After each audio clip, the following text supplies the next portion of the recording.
Good afternoon, ladies and gentlemen, and welcome back to Deep Thoughts. Today we're going to talk about something extremely valuable and important, and I'm going to twist it on you, I think a little bit different than maybe you've had in the past, and it's about the law of attraction. Lately in the show I've been kind of ebbing towards a reality where, mathematics, obviously I think most of us realize, is the mechanism by which the universe operates.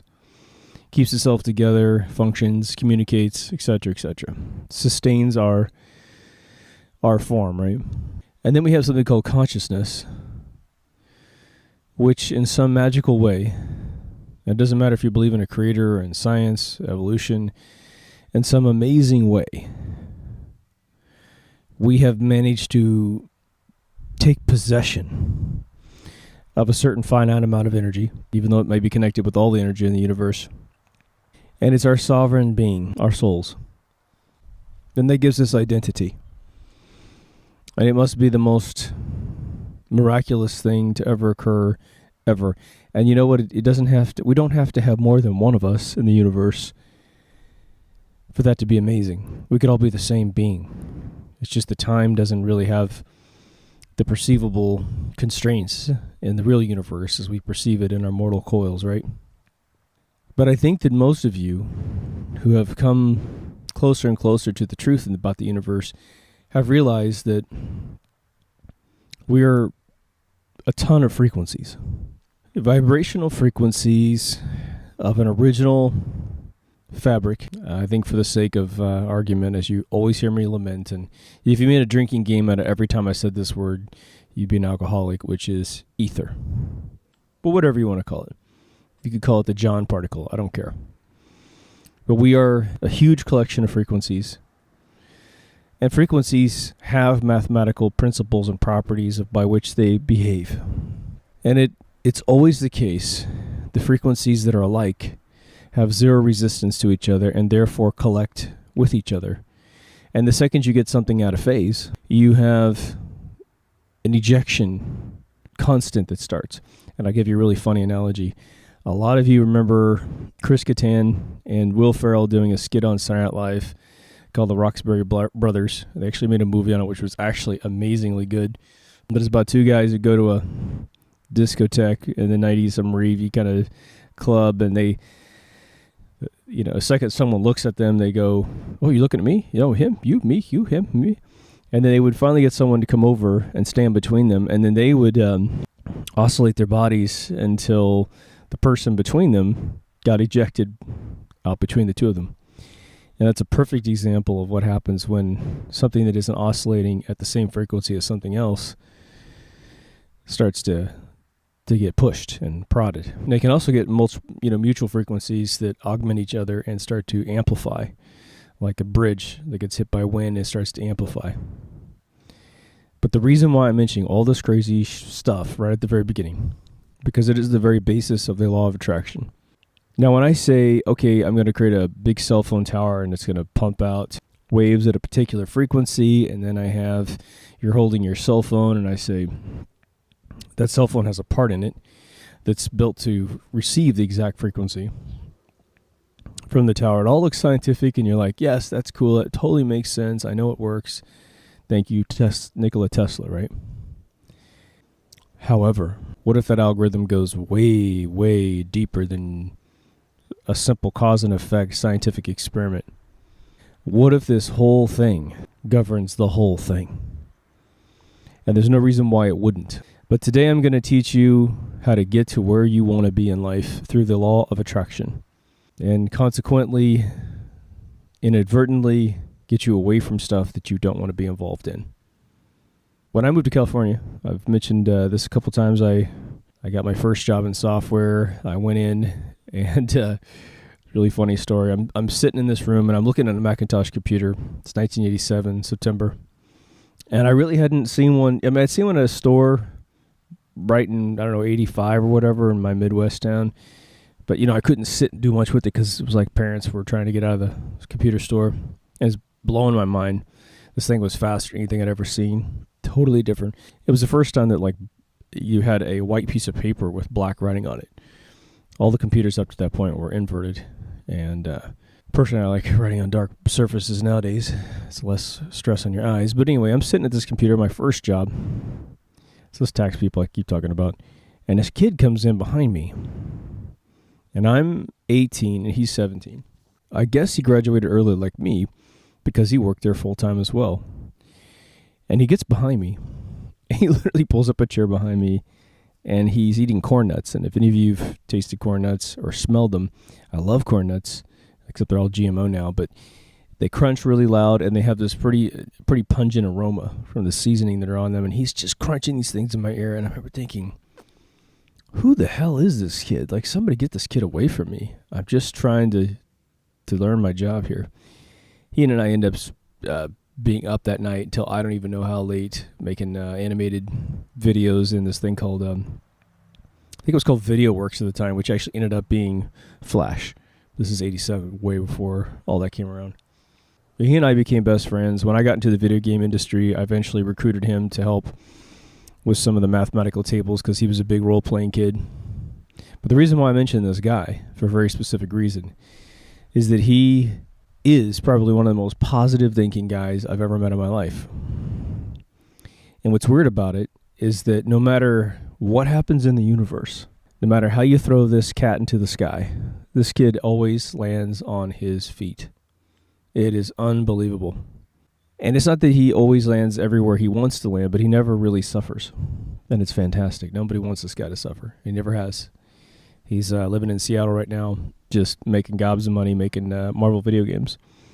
But he is, when you hang out with this guy, he's one of the guys that I used to role play with who, looked at me and confirmed that, you can't control the dice through laws of attraction, through your dictation of reality. Once you fully believe in it, you engage it and you control it. But this guy would play paintball, he'd play laser tag, and it just didn't matter what was going on. The guy always nailed you. He is to this day probably one of the best first-person shooter game players on planet Earth. And part of it is sheer skill, but the other thing is that he's the guy that finds 2 parking spaces in the front of any restaurant during rush hour. He's that guy. And for those of you who like video games, I'll give you a couple examples of how amazing this kid is. Electronic Arts, you can imagine, is a big company. By the time he and I start working there, he worked there full-time. I worked there part-time at first. Probably about 2,500 employees.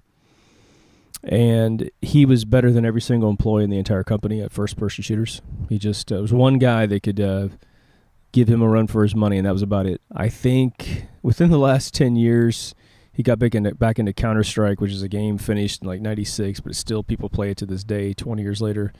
And it's a game kind of like paintball. When you go in, you have a finite amount of, you have one life, and it's like real life. It's like paintball. When you get killed, you have to get out until the game starts over.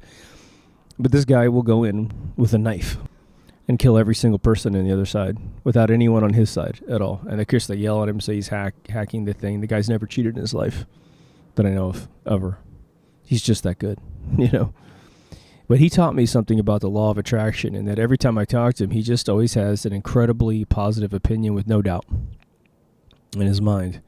And so for me, he reaches into the literally the bowels of the universe and utterly and completely controls it. But now let's talk about your life and my life and how the law of attraction can really make things better. Because this is a new thing that I'm doing now with all my friends, because I'm doing it myself, and it appears to be working extremely well, like crazy good. Let's say that you're at point A in your life. And you don't have to be discontent with point A, but let's just say maybe you were. Doesn't really matter either way. But you'd rather be in point B. Point B is your destination lifestyle. I'm going to tell you before we really get into this exercise, B could be as utterly amazing as you want to make it within the confines of reality, right? If you're a man and you want to be a woman, you're probably going to have some surgical scars on you. If you want to fly like, Superman, we may not be able to get you there unless you leave this universe and travel to another plane of existence. But as long as there's something possible, I think we got something we can work with, right? But there's something that I realized about where you are and the destination that you want to be. If I drew it on a piece of paper, usually a person would write a little stick figure and they say, this is you. And they put you inside the A circle. the halo of existence that is position A. And then they draw B, and you're not there.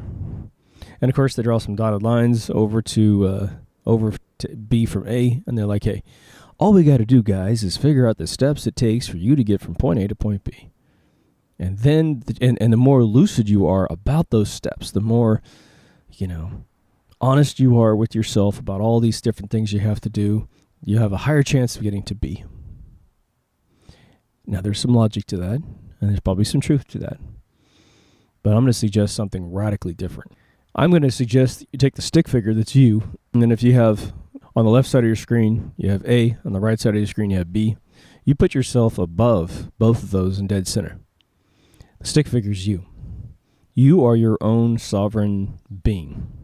You get to choose whatever circle you want to go into at any point in the week, in the day, and I'm going to suggest no one can stop you. But I just got done working in a contract for a couple of years, and I was around a lot of people that I believe are sort of formalized slaves, working in an environment that absolutely guts their soul, that guts down to their genetics any attempt to make the world better. It was very sad to see people who have been there for 30 years trying to suck a retirement check out of the system. I got friends of mine who work there that are way too young to be thinking like this. And so what I'd like to do is use this example, and let's just say A has a label. The label under the A circle is slave. And the label under the B circle is freedom or free. And you can define free as whatever you want. Maybe you want a ton of cash. Maybe you want a big house and a couple big fancy cars. Maybe you just want to be out from under whatever you're doing right now. I would suggest making sure that your B has a long-term strategy for happiness, because you will most likely achieve it. And if you don't think it through, you might be disappointed.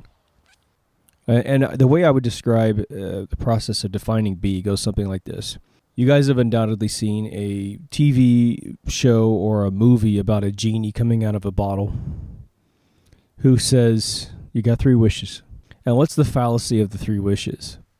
The fallacy of the 3 wishes is that as people make the wish, they do not define everything properly. And so what ends up happening is they get what they ask for, which is a very non-specific, diminishing return thing. There's a Twilight Zone where a guy asks for a ton of money and then the IRS shows up. He's already given out all the money to his friends to make sure that no one suffers, and now he's on the hook. There's just been tons of these things. There's an X-Files that's actually really, really brilliant from the 90s about a genie out of a bottle. So what I say to you is, and I've done this before, is if you ask someone, what is your dream thing, your dream, maybe your dream mate in life, and I say, okay, everything that you don't define absolutely to the 9, from their intellect to their interest, perhaps to their body types, then it's not going to be the way you like. In exactly those areas, you're just not going to like it. So if you sit down and write, a 100-page essay on your fantasy partner, that's what you're going to get. So be specific about your B in your mind.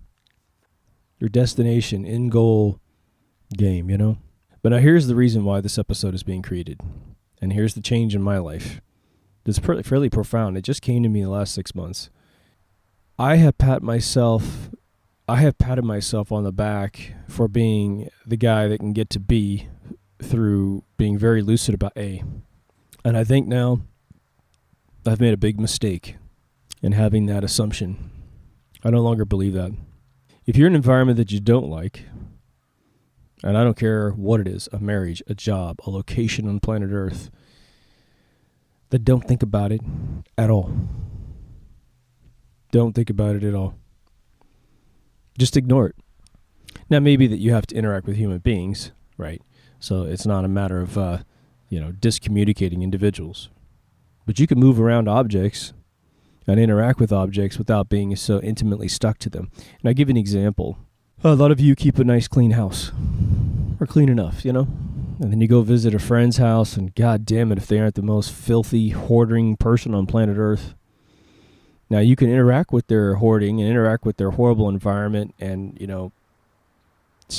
pee standing up, even if you're a chick, because the toilet's so gross. And all you do is you go back home to your world. You don't accept your friend's world as your world. You accept the fact that you're in that world at that point in time. At that point in time, your friend's home is the A that you're trying to escape, and you know you will. In fact, you don't have any worries. I'm going back to my house at the end of this game. So you go back to your house, which is B. That's sort of how we have to handle, I think, at this point in my life, your current environment if it is not what you want.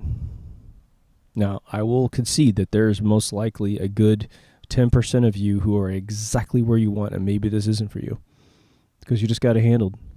But maybe you just listen for the sake of describing this to somebody else. But now, and there's a lot of motivational courses that actually do exactly what I'm saying, but I'm not sure they quite put it in such specific, even like quantum frequency reality for you. But now, if you could sit and imagine the world you want to be in, and with the internet, it's so nice. You know, you can look up photographs of locations, photographs of possessions, whatever you want, and focus on what it will be like when you get it. When you get there, if it's a destination, when you get the job, when they call you up and say they loved you, when you, go buy your first Lamborghini. And you're driving off the lot and you can't even believe it. You paid cash for it. You didn't buy it on a lease. And for the next 10 miles, 20 minutes, 20 hours, you are saying, I did it. I did it. I did it. I got my Lamborghini. And obviously you need a nice house to park it in. So as soon as you park it in your 6-car garage with your other Lamborghini and your Maserati and maybe a couple of your older cars, you're just like, I can't even believe I did it. You know? I pulled it off. I did something that made me money, helped the world, whatever. Hopefully you're not selling kilos of Coke. But now what I need you to do is understand that if you put that little stick figure inside A and do what we've all done, and I'm guilty of this for the majority of my life, which is to say I patted myself on the back and said, the more lucid I am about being in A, the more I'm aware of the bars around me holding me in this jail cell. The more likely I am to get out of the jail cell. And I think that's bullshit. The more that you think that this isn't where you really are and that you should be out of this, you should be at a different location, that you do live in a different location. It's almost like that whole thing of Twilight Zones where, I'll give you an analogy. Like, if you woke up in someone else's body, it's even a game that you asked for. You see, I used to have this game maybe 10, 15 years ago where I'd be driving down the street. I'd look over on the sidewalk and I'd see some poor person who's very attractive, male or female, and I'd see them really overweight. I'd see them down, and I'd see them waiting at some stoplight, on foot, and maybe they got their fast food clothes on. And you could just tell in their face, this isn't where they wanted to be. And you think, damn, if I could put my life on pause and not lose any seconds of my life, but I go into their life for a year, I could immediately clean up their eating habits. I could immediately, maybe if I could keep my knowledge, go get them a really cool job. But even if I had to reset and you just knew the general tenets of what I'm doing, I could get them educated and fix their lives, right? And then just drop them back into an incredibly amazing life in 1 year. Go back to my life having not missed a second. Now imagine that analogy of their body and their life as an A. Where I want to take them as a B. But when I get into their body and I look and I'm trapped in their body for 1 year, it's just the deal with God, Am I going to go and freak out that I'm really overweight? Am I going to freak out that maybe my house sucks, my neighborhood sucks, my job sucks? No, not at all. Even if my spouse sucked, no, I'll just clean it all up. And it would take me a while, and I would know it would take me a little while, but the entire time I'm in this other person's body, I don't really think I'm this person because I got to deal with God. In 1 year, I'm back in my body, no matter what. No matter if I crash and burn or not. So the pressure's coming from me, not from any other source. Well, I can guarantee in 1 year they'll have damn near rock hard abs. Their family won't recognize them. Their friends won't recognize them. If they had broken English that they spoke with, they'd speak clearly. They didn't have knowledge in things that they loved. I try to find out what they love by looking at their stuff, go get them the life they want. It'd be a whole different world. But the entire time I wouldn't worry about it being in A. I just know this body's in A. And that's how I need you to see your life. We cannot, I think, start from the frequency of that we are absolutely locked and shackled in A. And somehow through lucidity, get ourselves to B. Because every day we wake up, who do we huddle with? A. If we accept A, then we huddle with A, and we, just like, there's a point when you scuba dive, there's a point when you go down, I think it's like something like 40 meters underwater. The ocean above you is so heavy you can no longer float to the top. The water above you is pushing you down to the bottom of the ocean. And you better have some flippers and some mechanisms to get over that point, because you'll die very fast. Probably got that measurement wrong, but there you go. So the idea is we can't accept the A algorithm of slavery, of where we are, that we don't want to be, if we want to actually get to B. So what do? You wake up, and I need you to envision not just a yearning for B, but I need you to envision actually being in B. And you're going to start, and it's going to be just this, this tiny little feeling, fleeting split second here and there, second, maybe when you get a little bit better in this single 24-hour period. But in a week, I need you to be able to live 3 to 5 seconds of literally convincing your brain that you are from there. And I will assure you that the universe will have no choice but to ebb you towards that reality. I have dated people who were broke as a joke like everybody else, ended up marrying very, very wealthy people, a wealthy person, I should say. And they got to live in this lap of luxury, unlike any, like damn near the elite of the world, because they were so freaking rich. And even after divorce, they still had the frequency of where they were lifted to. Right? Someone else lifted them with their hard work, with their toil, to the B from the A. $1 million vacations, like multi-million-dollar vacations for two. Unbelievable, right? But what's fascinating is these individuals that I've met, one in particular, actually believe that they're in the B now, 100%. And in a technical way, they are. But the problem is, they don't know how to really exude the frequency of the B, so they start getting scared. They start worrying about going back to A. And when females get in that situation, it's very common for them to be, looking for sugar daddies.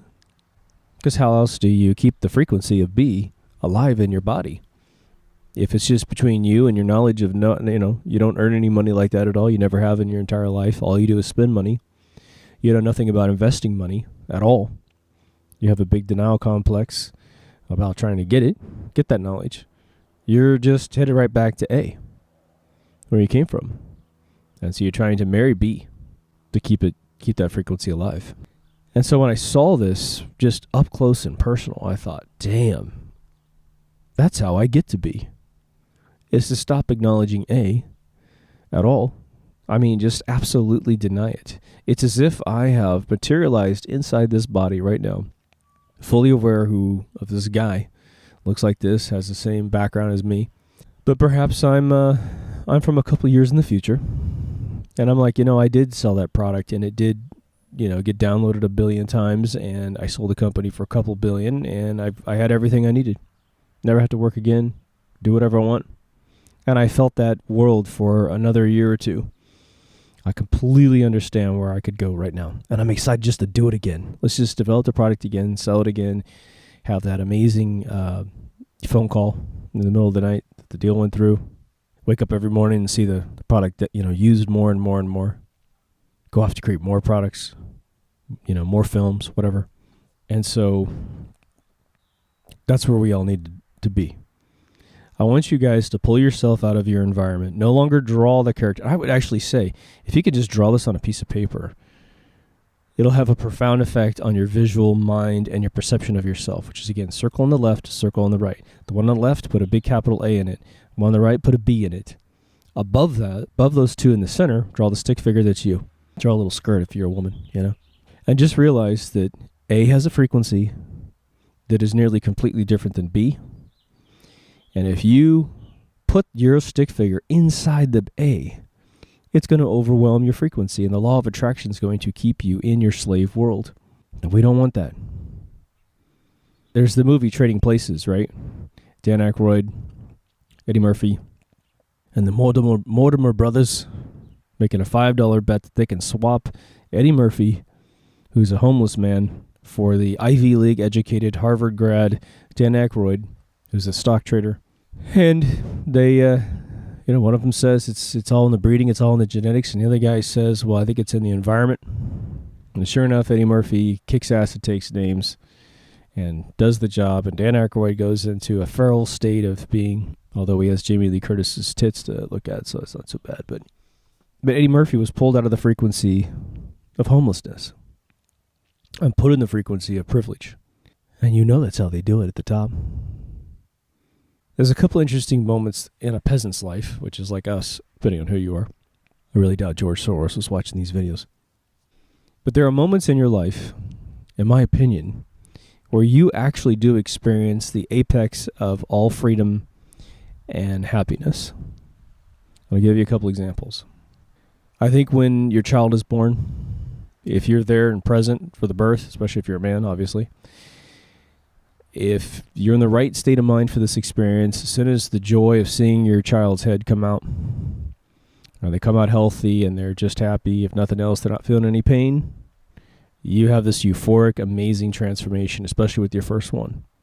That's heavenly, and I think that no matter what your financial status is in life, your happiness outside of that moment is as good as it gets, regardless if you are Prince Charles watching his kids come out or anyone, the Dalai Lama.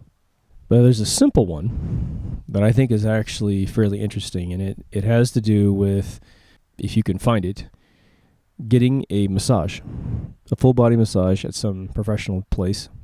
We're lucky here in California. We've got these, some of the places around here have these older Asian women, and they were raised with the meridian lines of the body, with the chi.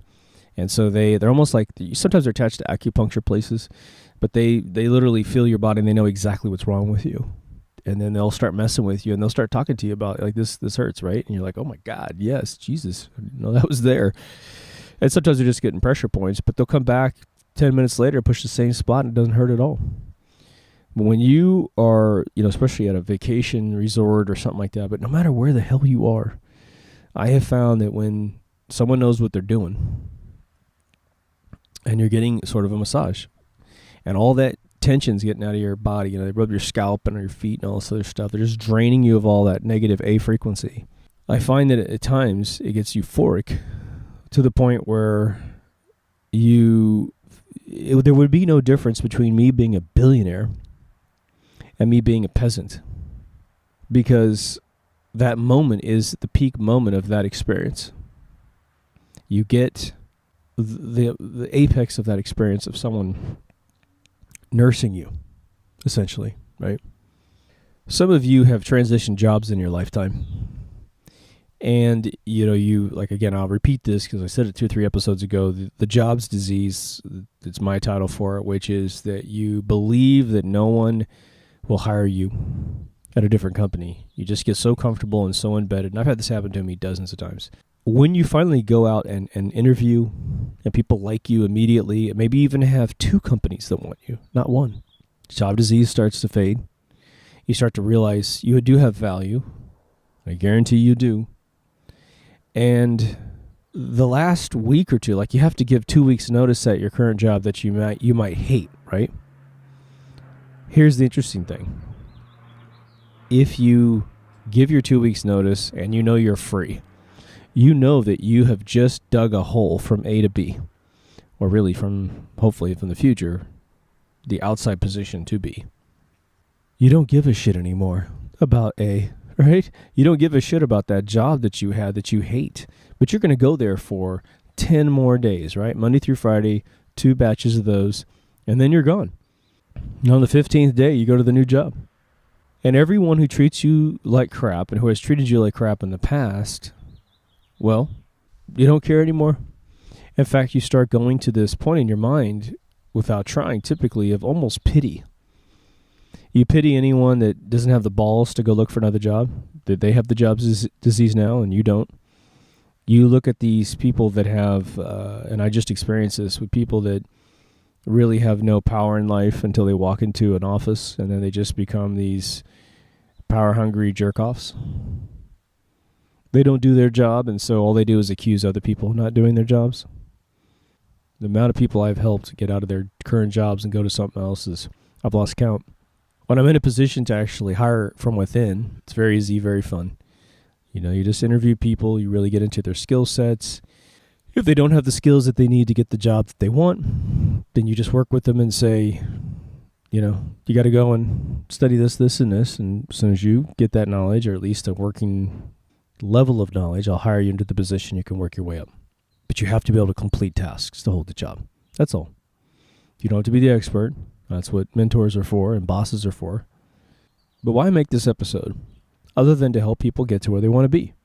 Well, let's just say that what's going on right now in the election in America, if nothing else, is a revolution in thought process. Regardless of who wins and who you like, no one's going to be the same anymore.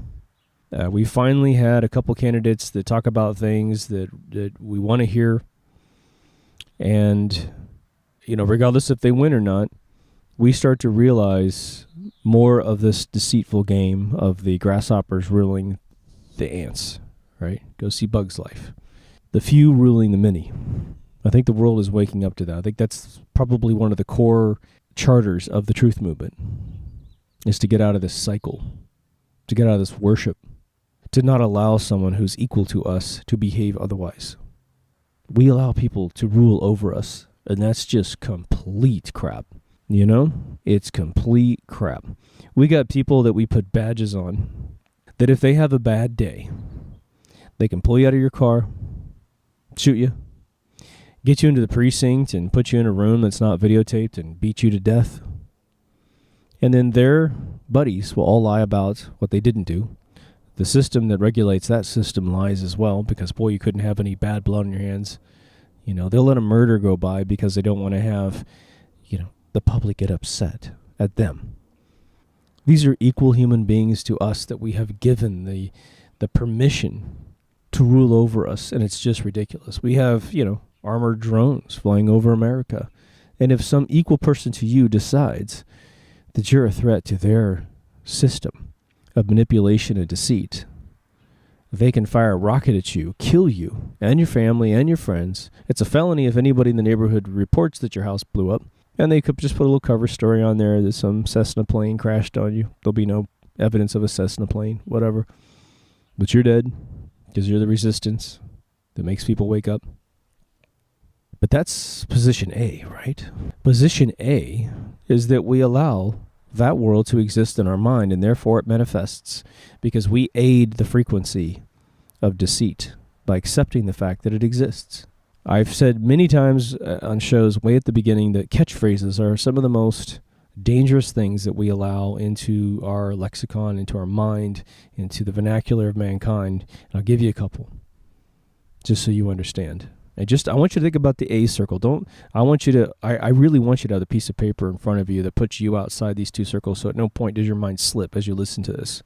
Perhaps I'll put it up. I'll put the graphic up so you can see it. How many times have you heard all politicians are corrupt? Anytime you say that, what you're doing to yourself and to others around you who can hear you is that it's okay if all politicians are corrupt. Because you just kind of go, life sucks, and then you die. That's what all politicians are corrupt means. That whole thing of life sucks and then you die. Life's a bitch and then you die. That's just someone putting a handcuff on your wrist and putting a handcuff on the wall of the A paradigm and saying, you're stuck here, buddy. It's just like this. Nothing you can do to change yourself.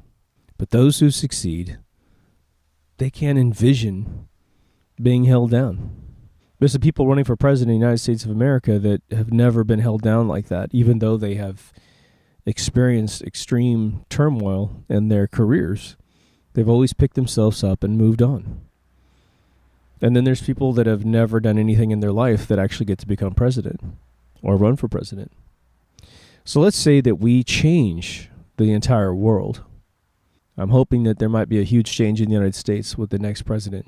I'm not holding my breath, but I'm hoping that it's for real and that it happens and that things change for the better.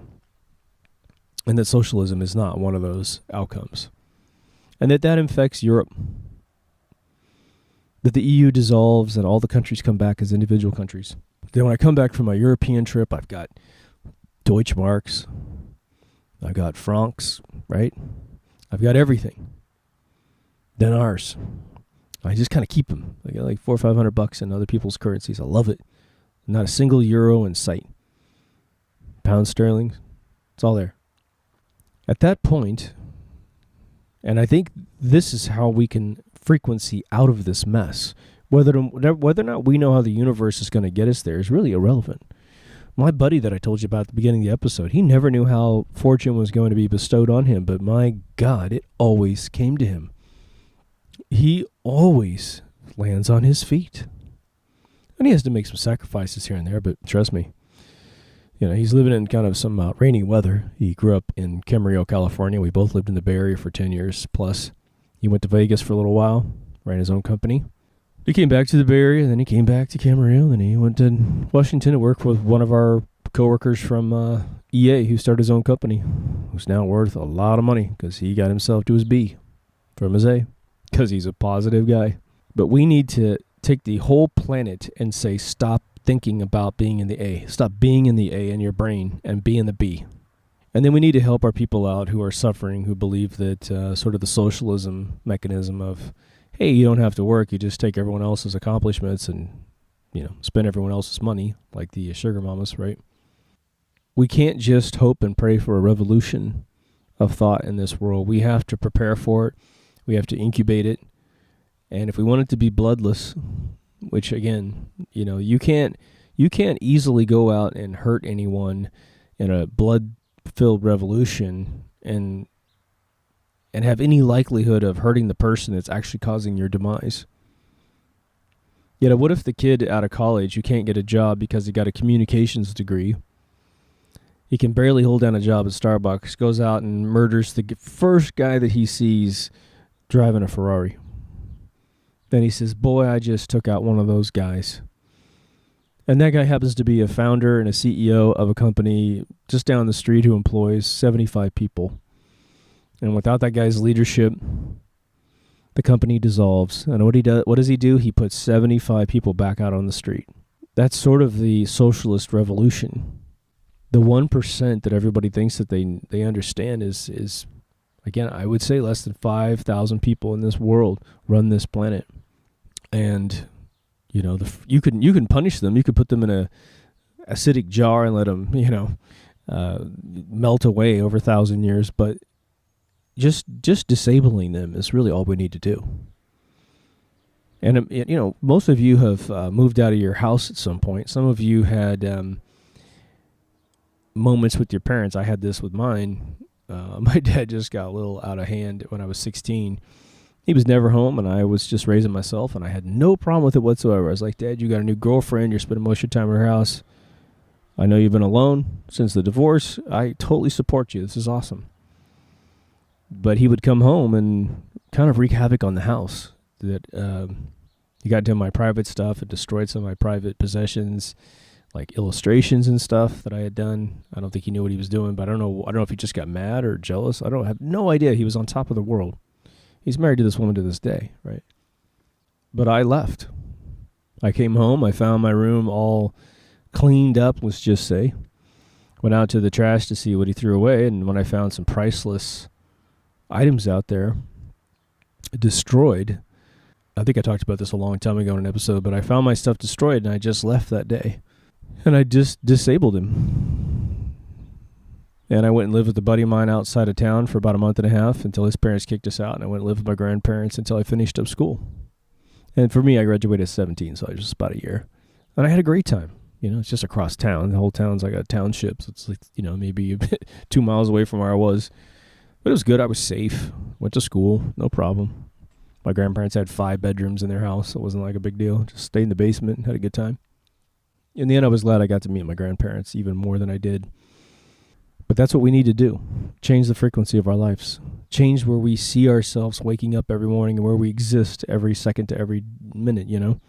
So, law of attraction is huge. Law of attraction feeds into absolutely everything that you do. If you have negative people around you, you know, you can attempt to get them to be non-negative. Maybe it works, maybe it doesn't work. But if nothing else, you're going to have to pick better friends. I don't think I have very many teenage listeners, but if I do have a single teenage listener, let me tell you this much. When your parents try to influence your friendship picking, or when your parents look at a kid and they go, I really like that kid, they're trying to tell you that you've made a really good choice, and they see the bigger picture of the person you're hanging out with. If you're a girl and you're bringing home a boyfriend and your parents just cringe, don't try to be a badass. Don't try to be a badass, because what you're going to end up doing is oscillating to the frequency of that person, and you might do yourself incredible danger. Remember, it's the teeny tiny decisions in life that change your life forever, and picking a bad circle of friends could be really bad. Now, it could be, too, that someone looks formidable, and you might get some judgment on them, so you need to prepare to educate people about someone. I've got a really good friend of mine, and he's probably listening, and you know, he got a lot of tattoos when he was young. He's definitely a badass motherfucker, let me just tell you that much. But in some circles, I might bring him into an uneducated circle where people really judging books by covers, and he's well aware of this, and he's completely acclimated to this, and he's got good friends around him 24/7. I've known this guy for 10 years plus, probably 13 years. He's one of the most intelligent human beings I've ever met in my life, and I say that with absolute qualification. He's also one of the sweetest people I've ever met in my life. Nicest guys. One of the dudes I would die for, and he would die for me, without a doubt. And I mean that absolute. And he's a blast to hang out with. And it's almost, for me, it's a blast to hang out with him, because he's a good conditioning agent for the rest of the world. That he comes in with tattoos from the bottom of his neck to the top of his hands to his palms. It pretty much stops at his waistline. But for him, for me, when I bring him around my buddies, everyone's, I don't know what anyone really thinks, but they, I'm sure that they're a little cautious at first. But then he starts talking, and he's massively intelligent. I mean, he could make his own show like this for hours and hours and hours, right? I might have him on the show at some point. But that's what we need around us, is really, really good people. And you'll find that you just start amassing. And the reason why I met him is because I met another guy, big Italian buddy of mine, who owned a restaurant. I've talked about it a couple times, right? I met him. Then I met his other buddy, who's a police officer. And we've got, 4 of us hanging out together, and none of us look alike. It's hilarious. But we are utterly best friends, like blood brothers, man. And we exude the frequency that we want, especially when we get together. We crawl out of our A's and try to get into our B's. But I can tell you now, looking back, and this whole realization for me of not living in the A and trying to be super intelligent to get to the B is about, 2 months old for me. Yeah, I've always known about the law of attraction and stuff. But again, I think every strategy I've ever had given to me, and I probably misunderstood Tony Robbins' strategy, because I think he was probably more along the lines of what I'm saying in this video. But to just utterly deny your existence in the A, if that's not what you want. At this gig I just finished, I have the person who got me the job talking to me about wanting to improve her life, and it was probably sitting there talking to her that made me realize every sentence that came out of her mouth was a slave sentence. It was I'm in this world, and I got to get out. And that's the worst way to form this sentence. You must say, did I tell you where I'm going? I'm going from me to this world right here, which is the one I really want. The B. I know I'm beating this up from a lot of different angles, but I think that it's important. But let me leave you with a little bit of this. You might ask yourself, how do I know I'm thinking a B thought versus an A thought? Because you got a pretty good idea let's just say you buy into this. You're saying, I totally dig what you're saying, but how do I make sure I'm having a B thought, not an A thought? Here's how you do it. The sentence will go, this is where I'm from. This is where I am. And I'm very glad I'm here. A total confirmation sentence structure that essentially puts you exactly where you are. You don't worry about saying statements that are negative to say, I'm going to get there. I'm going to be there. Because that sort of tells your frequency that you're not there. And we need to understand that you need to be at the next destination, that you're already there. Don't worry about being negative about where you are right now. If you're in the A, and you know you're in the A, don't acknowledge it at all. Even if you know you have little fleeting, because you do have to get up to go to work. You're in the A, you're stuck in the A for a little while. Just sort of do it as an autonomic thing. I'll give you an example. When you drive your car, you do not say, I need to push the brake, I need to push the accelerator, I need to push the brake, I need to push the accelerator, I need to put it in drive, I need to put it in reverse, I need to look in my mirror, I need to look in my side mirror, my rear view mirror. You don't talk about that at all. I need to put my seatbelt on, I need to take my seatbelt off. You don't think about any of that crap. But those are conscious decisions that you must make to operate a vehicle. And that's where we want the thoughts about A, completely buried in your autonomic system. But your conscious thoughts have to be that you already are in the B. And if anything, use the analogy, play the mind trick about inhabiting someone else's body. And just imagine it this way, because you don't want to disembody your identity, right? I'm telling you, this is my experiment with myself, so, I might change my opinion or add something to this later, but it goes something like this, envision yourself a couple of years in the future. You don't have to give it a 10-year thing. You're like, well, geez, I got a wife and 2 kids. I make this much money. I'm going to school and I'm going to work at the same time. I'm working on all these creative projects. You are. And you're thinking, well, it's going to take me 5-10 years to be half a billionaire, whatever. Whatever you like, right? Whatever's your thing. Don't demonize money. It's not a big deal. But you might think to yourself, well, I've got to think about it being 5 years out. All I got to say is screw that. Let the universe decide how many years out it is. Right now, just think about, it's probably at least 2 years out, maybe. And I am getting the privilege to come back to this pre-success body of mine. There's a Twilight Zone all about this. But you get to come back to your body and live the success arc again. Because it was a lot of fun to get all those successes. We've got a listener who's, Jared, man, you're blowing me away, dude. Like, he's creating this Tesla thing, this Tesla animation, this like claymation thing, and he's busted his ass to get all these different models together and stuff. And it's just the most invigorating, inspiring thing to watch from the United States of America. He's in Glasgow, I believe. And who knows, who knows what that thing will end up being and where it will take him. But I think he's doing absolutely everything he needs to do to just utterly change his life. And I'll tell you a story that goes right along with this, which is my buddy Robert Llewellyn, who plays Crichton in Red Dwarf, for those of you who know what that is. It's K-R-Y, I think T-E-N, Crichton. Maybe it's T-O-N, I can't remember. How did he get the job being Crichton in Red Dwarf, which is now, I think, going to be finishing its 13th season here. They're filming 2 new seasons all at once. He struggled as a sort of a playwright and an actor. And he wrote a play in the late 80s about being a robot. And he played this robot. I've never seen it. I don't think it was ever videotaped. But the producers of Red Dwarf in the second season introduced a robot. And they used this really classical actor from England.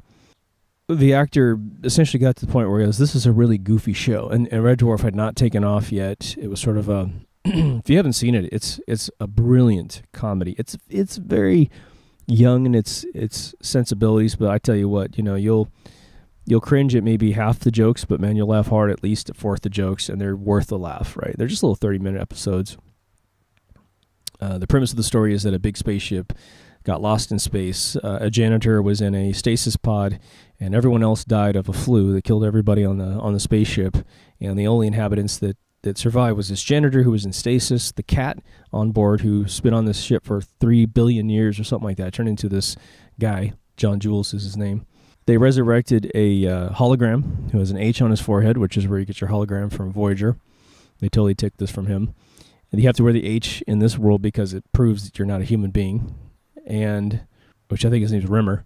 And then you have Crichton, who's a robot that gets resurrected. So this actor leaves, but he's wearing a huge costume. And so to replace him with a new actor wasn't completely stunning to the audience, right? But Robert Llewellyn gets this job because the producer went and saw the play of him being a robot. And they came to him and said, do you think you could play a robot? And he says, well, of course. And he goes, they said, well, we need you to come up with a funny walk and a funny accent. And so he did kind of a Munster, the Frankenstein character in the show Munsters, and here in the United States. And then he sort of did an American Canadian accent. And so he became ultra famous. He's sort of the Spock, character to this franchise, where he became one of the most sought after characters to walk on stage. But I guess I would say that all of them are equally revered. So our listeners working on stuff that, who knows, man, he's pumping out these YouTube videos. He's got his kids involved. He's doing every single thing, and he's doing it masterfully. He's not just talking about it. And, even for me, I think he's in his early 30s, late 20s, and I'm in my mid-40s. I'm inspired every day when I see the progress and just the tenaciousness of saying, look, he needed a little doll to play Tesla. He needed a little tuxedo outfit, so he busted his ass and paid quite a bit of money for this little guy, and he wanted little chairs, and trying to build a little set to do this animation. I'm working on a Tesla project right now here in LA, so for me it's really amazing to watch. Everybody's kind of waking up to Tesla's amazingness, right? But this dude is just owning his B world. He's making his B world happen right in front of his face, and that law of attraction is going to bring him a B result. And maybe you get your B, and again, you didn't think it through enough, and it's not enough for you, so fine, create a C. Go for the C. Just keep leapfrogging until you end up being where you want to be. My neighbors are singing over there, little girls. It's absolutely hilarious. So I think you feel me. I beat this up from several angles. The more that we're all happy, the better the world will be. And what I'm talking about in this episode is you getting your ultimate destiny. And honestly, I don't care if you were diagnosed with cancer today. Just start seeing the world without cancer. Just start seeing your near future as the future that you were able to beat it. And please go see the episode on cancer. I did run into another story about someone recovering from cancer, which was Ronald Reagan. And there was an alternate theory there I just want to throw out because I'm not going to recreate the cancer episode, but I want everyone to hear it. The story goes is that Ronald Reagan ended up having cancer in the mid-'80s while being president, I think. And they said, we're going to give you chemo. We're going to cure you, da-da-da. And he said, screw that. I know this stuff's absolutely horrible for me. Hell, maybe this was in the 90s after he was president. I don't know. But there's a treatment, I guess, in Germany that is a thermal treatment. And what it is you go to a hospital that does this particular treatment, and you want to be in a hospital to do this. Although they explain techniques, you can do this by yourself. You heat the human body up between 105 and 107 degrees. Just, if you had brain tumor, I guess you'd have to be very, very careful not to, you're going to run the risk of killing yourself, which is why you would need to be in a hospital to do this. But they said that most of the body cancers, right? And I think this works without incubating the head, but they said that the treatment was merely this. You go to a clinic that covers you from your neck down to your toes. They heat you up for 15 minutes. Just 15 minutes once a week. And it supposedly just destroys the crap out of cancer because it can't handle that level of fever in your body. And supposedly, Ronald Reagan did not die of cancer, right? He died of sort of an Alzheimer's thing, which I would just chalk up to being poisoned to death. But they said that, and again, I'm not recommending you do this second technique, but they said, in fact, not at all, without consulting somebody. But they said that if you're in like some third world country and you can't get these treatments, they said that if you get inside of a car in the sun and you keep a temperature gauge around you, lots of water, super hydration, have someone with you, just in case you pass out, right? But they said if you sit in a car for 15 to 20 minutes. It's going to take a while to heat up. In the summer, again, once a week, 15 minutes at this really high temperature that you can, maybe it's like turn the heater on. Hell, I don't know. I don't think you can quite get to those temperatures in a car, but I've never tried. They said you can do it to yourself that way. If you were just absolutely, in the post-apocalyptic world, there is no treatment centers, and you think you've got a cancer or something. Again, but there's a lot of, I think, much better techniques. B17, C with the C catalyst, the Gershom technique, perhaps hemp oil. If you can get weed, you can make your own hemp. Just make it for yourself. They're trying to outlaw this incredibly because it does cure cancer, I guess, very quickly. There's the guy that does the urine treatment, takes your urine and he synthesizes it up. There's a lot of techniques. I don't want anyone to lose their life like that. But maybe you combine that with this law of attraction and you get what you need.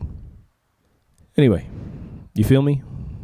If you haven't already, go to mkultraradio.com. The Facebook page for this, I would love to have you guys go over. I'm trying to post more like some really nice scientific discoveries, just sort of the ebbing, cutting edge of science. But the Facebook page for this is facebook.com/deepthoughtsradio. If you're into politics and the election, go to facebook.com/mkultraradio. And please join, contribute. We've got a lot of folks that...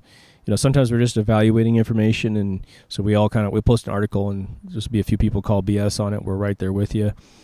It's important that we know where the disinformation is and where the real information is, so we can form a better argument when we're out trying to campaign a certain frequency of thought. I got a little more time on my hands because I finished a project. I'm probably going to start a new gig here in the next week and a half or so. So I'm going to try to pound some of these out fairly quickly. I know you guys have been on hold. I do apologize for the quality of some of the last few shows. They have been fairly digressed here and there. I want to mention too, if you see advertisements running on these videos, it's not because I'm turning on advertisement to make money for myself. I've never turned on advertising once for any of these videos. What happens is I use a song to start this show out with, and I use the same song to end it with, and the owners of those songs have the right to turn on advertising. And so that's why you see an ad here and there if you're watching it from YouTube. If you ever have any problem watching the YouTube video, what's also happened is that the show goes out on the podcast regardless of this licensing crap. So you can get over there and get it there quickly. So my show on everything, the company, has this automatic thing of where they're willing to let the song be listened to from, and they block Germany every single time, which I've mentioned in the past, but I just realized they block certain devices. And so if you're having problems listening to it and you're not in Germany, definitely let us know if you're coming in through, an Apple TV versus your cell phone versus a cable box, whatever, through your computer. The Everything video is getting tons of views, so the majority of people are actually able to see it. I hate remixing it to fight that music licensing crap, because I just think that sometimes it's perfect. The time management one is actually being published right now. It's probably encoding as I speak. This one will go out next as 86. And so, I'll try to get the Sacred Geometry one out as well. The stuff about Flat Earth, it's so vibrant right now in terms of new evidence here and there. I'm really trying not to hop on just yet. I've kind of decided. I did 2 attempts. And the second I get done with the video, I go watch a few more things at my smoke shop where they kind of get into this, and I realized that I don't want to just regurgitate crap you've already heard. I want to come at it from a different angle of lucidity to see if we can't figure out what the hell's going on with this whole thing and why NASA can't seem to produce a single shot of the Earth from space that isn't a fake. But anyway, as I always say, take care of yourself and someone else, and I will see you in the next Deep Thoughts. Over now.